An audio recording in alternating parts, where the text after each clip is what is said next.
kami meminta persetujuan fraksi-fraksi terhadap rancangan undang-undang tentang perubahan atas Undang-Undang Nomor 34 Tahun 2004 tentang Tentara Nasional Indonesia.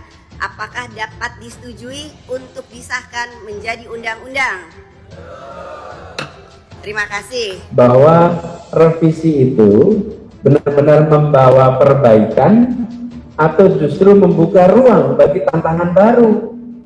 Kita harus hati-hati ketika mengatur peran dan fungsi TNI agar tetap berada di koridor yang terbaik. Bagaimana proses revisi ini berlangsung begitu cepat tanpa cukup ruang bagi masyarakat untuk berdiskusi, untuk memahami, untuk mengkaji.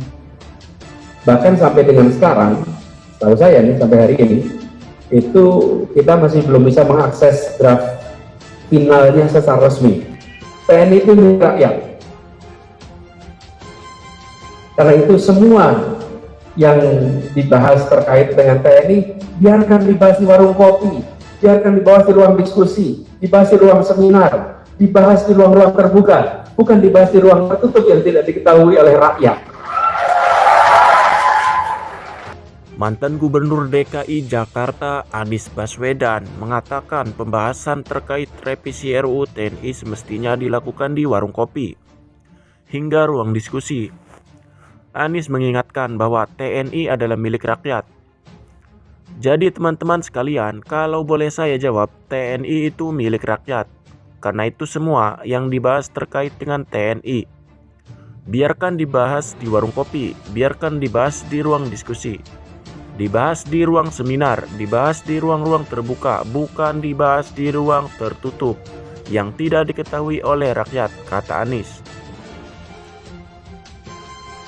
Ia melihat semua masyarakat mencintai TNI dan menginginkan mereka profesional serta berpihak kepada rakyat.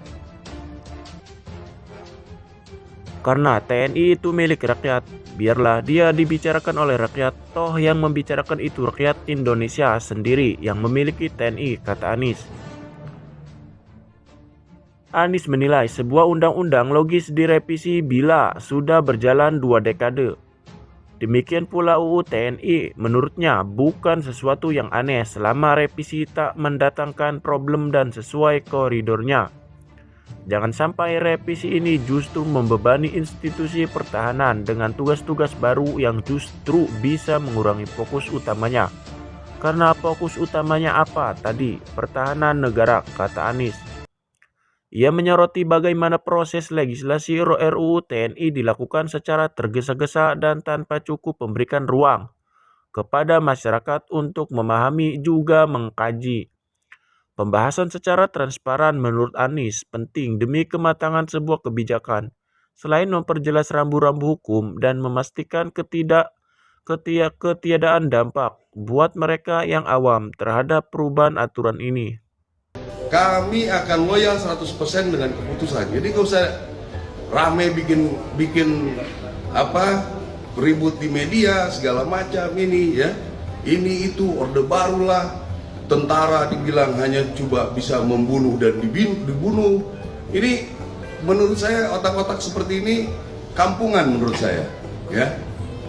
Dibilangnya kalau tentara masuk ke KL, kasihan yang pembinaan karir. Ini orang waktu ada salah satu institusi masuk ke seluruh kementerian, nggak ribut ini orang. Apakah dia bekerja di institusi itu? Nah ini perlu media-media juga tanggap seperti itu. Ya, kita nggak ribut kok. Cuma karena bilang bisa di KL. Kami karena melihat anggota-anggota Angkatan Darat punya potensi. Ya silakan diskusikan. Apakah kami boleh mendaftar? Ada sidangnya. Ditentukan oleh presiden, silakan saja. Begini teman-teman sekalian, sebuah undang-undang apabila sudah berjalan lebih dari 2 dekade, maka logis bila dilakukan revisi. Betul kan? Sudah berjalan selama 2 dekade, bukan hal yang aneh. Termasuk undang-undang tentang Tentara Nasional Indonesia. Nah, tapi perlu dipastikan bahwa revisi itu benar-benar membawa perbaikan atau justru membuka ruang bagi tantangan baru. Kita harus hati-hati ketika mengatur peran dan fungsi TNI agar tetap berada di koridor yang terbaik. Jangan sampai revisi ini justru membebani institusi pertahanan dengan tugas-tugas baru yang justru bisa mengurangi fokus utamanya. Karena fokus utamanya apa tadi? Pertahanan. Nah, jadi ada satu hal yang perlu jadi perhatian. Apa? Proses prosedur. Bagaimana proses revisi ini berlangsung begitu cepat tanpa cukup ruang bagi masyarakat untuk berdiskusi, untuk memahami, untuk mengkaji. Bahkan sampai dengan sekarang, setahu saya nih sampai hari ini, itu kita masih belum bisa mengakses draft finalnya secara resmi. Kalau boleh saya berpandangan, jika revisi ini memang bertujuan untuk memperkuat TNI, maka kita perlu memastikan tidak ada celah yang dapat mengalihkan fokus TNI dari tugas utamanya. Sebutkan apa-apa saja rambu-rambu hukumnya. Bagaimana memastikan tidak ada ruang bagi perubahan yang bisa membawa dampak di luar niat awal. Dan apakah revisi ini menyelesaikan problem-problem yang hari ini sering dirasakan? Apa itu? Meritokrasi. Bagaimana promosi bukan berdasarkan koneksi, tapi berdasarkan prestasi. Seseorang diangkat menjadi jenderal, naik menjadi komandan, naik menjadi panglima, bukan karena koneksi, relasi, famili, tapi berdasarkan prestasi. Pertanyaan, itu adalah diakomodasi apa tidak di dalam revisi ini? Sementara itu yang dirasakan. Lalu tentang kesejahteraan bagi prajurit. Jadi teman-teman sekalian, kalau boleh nih saya jawab, TNI itu milik rakyat. Karena itu semua yang dibahas terkait dengan TNI biarkan dibahas di warung kopi, biarkan dibahas di ruang diskusi, dibahas di ruang seminar, dibahas di ruang-ruang terbuka, bukan dibahas di ruang tertutup yang tidak diketahui oleh rakyat.